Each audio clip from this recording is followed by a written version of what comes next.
If you thought Season 3 was straightforward, you might have missed the knife in the hairpin and 9 other things no one warned you about. The baby that beat the game. By the end of Season 3, nothing really added up anymore. Kim Jun-hee, badly hurt and holding her newborn, was trapped during the last round. Gi-hun, tired and scared, literally begged them to spare the baby, but things quickly went wrong. Jun-hee was hurt even more. Gi-hun didn't make it either. And then, something no one expected happened. Player 222, the baby, just born, was named the winner. It wasn't a mistake or a dream. The system actually accepted the baby as a real player. Music played, lights flashed, and the VIPs clapped like it was the end of a sports game. The same people who once looked away during tough moments were now cheering for a newborn they had never seen before. No one asked how the baby joined the game or who would get the prize money. The rules didn't seem to matter anymore, and somehow, that felt more brutal than anything the show had done before. The hairpin had other plans. Gyum-ja, player 149, mostly stayed in the background. She looked tired, quiet, and out of place. Just an old woman trying to survive a game built for younger, stronger people. But from early on, there was something unusual about her hairpin. It never left her head, even during the roughest games, until the birth scene. When Kim Jun-hee went into labor, Gyum-ja used the hairpin to cut the umbilical cord. That's when everyone saw the truth. It was a small, sharp blade, a hidden weapon no one had thought to check. For a moment, it was used for something peaceful, but that moment didn't last. Soon after, her own son, Young-sik, tried to harm the baby. Without a word, Gyum-ja stepped forward and stabbed him. Even the VIPs were quiet after that. She died not long after, just as she had predicted. But in those last moments, Gyum-ja made sure her knife and her choice meant something.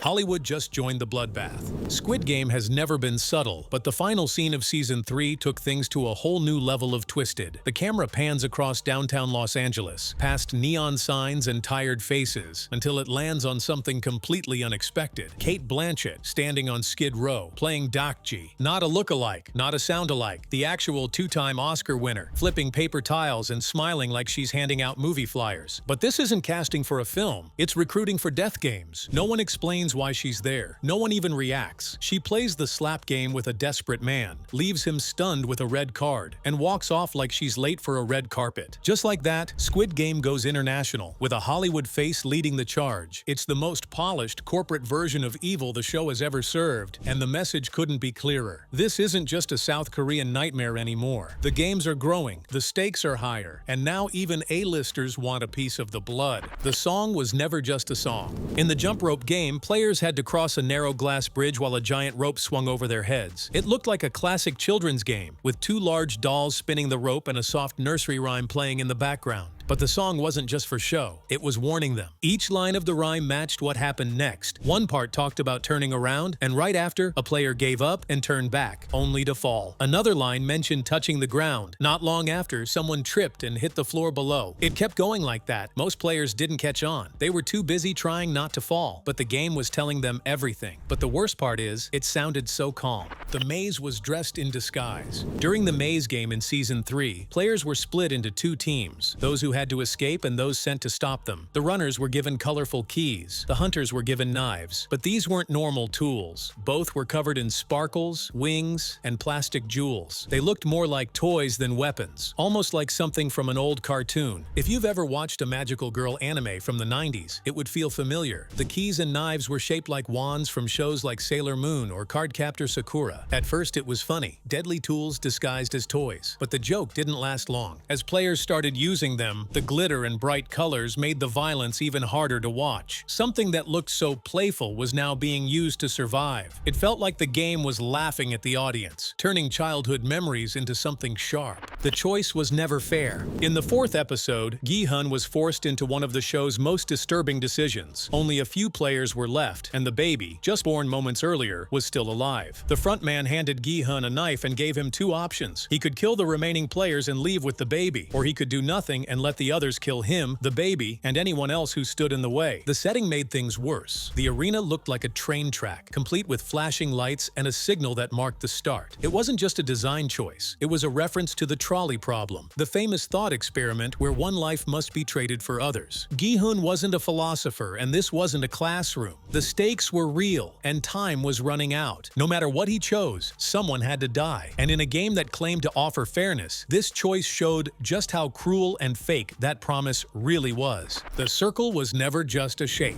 In episode 4, the remaining players were led into a round dining hall. At first, it seemed like a simple setup, a final meal before the last game. But the design said more than the food ever could. The entire room was built around a perfect circle. The table was round, the walls curved, and even the ceiling lights followed the same shape. It was hard to ignore. This wasn't the first time the show used symbols like this. Back in season 1, the finalists ate at a triangle-shaped table. That triangle, along with squares and circles, made up the familiar shapes tied to Squid Game's guards and branding. This time, the circle was everywhere, and it matched the orb players had to push to start the final game, Sky Squid. The detective never let go. Many thought Detective Jun-ho died back in season 2, shot by his own brother and lost to the sea. But season 3 quietly revealed he had survived. We find him far from the island, injured but alive, carrying something far more dangerous than a gun, a small thumb drive. It's full of files, names, and screenshots from inside the operation, including proof of the illegal organ trade. Slowly, he begins releasing pieces of it to the outside world. News spreads, people start asking questions, and protests begin to rise, not just online, but right near the island itself. While players are still fighting for their lives, the world beyond the games is finally waking up. Jun-ho doesn't make dramatic speeches or take center stage. He lets the evidence speak for him. The games were never meant to be exposed, but thanks to one detective who refused to stop, the cracks are finally showing, and someone is watching. The ribbon means you're next. In season 3, the black envelope with the pink ribbon shows up again. It's the same kind of envelope used to announce winners or deliver messages. At first, it looks neat and harmless, almost like a polite gesture. But later, that same ribbon appears in a much darker place. The bodies of dead players are placed in black boxes, each tied shut with a pink ribbon. It's the exact same kind used on envelopes. For a moment, it's confusing. Then the truth becomes clear. These aren't just coffins. The players inside have had their organs removed. The ribbon isn't there for respect. It's there to mark which bodies are ready for the black market. What first looked like part of the game's design turns out to be part of something much worse. In this season, the colors finally show their real meaning. The black and pink don't stand for winners and losers. They stand for bodies, quietly taken, cleaned up, and sold. The VIPs still don't get it. In season 3, the VIPs return, still watching the games like it's a private show. They drink, place bets, and make strange comments about the players. But one moment stands out, not because it's cruel, but because it's ridiculous. During a tense scene, one VIP compares Junhee to a Marvel superhero. He calls it her hero moment, clearly impressed by her strength while protecting her baby. But before the others can nod along, one of the players corrects him. Junhee wasn't acting like a Marvel hero. She was more like Wonder Woman. And Wonder Woman is from DC, not Marvel. It's a small detail, but it says a lot. The VIPs, with all their money and power, don't even know basic pop culture. The players, many of them young and broke, still know the difference. It's a quiet reminder that the rich are completely out of touch, not just with facts, but with people. They watch, they cheer, but they'll never understand what it's like to actually play the game. That's everything you missed while trying not to blink in Squid Game Season 3. Symbols, songs, and hidden knives. This show really doesn't hold back. But seriously, did the VIPs get dumber, or is that part of the act? Let us know what you caught that we didn't. Hit that subscribe button before the next game begins.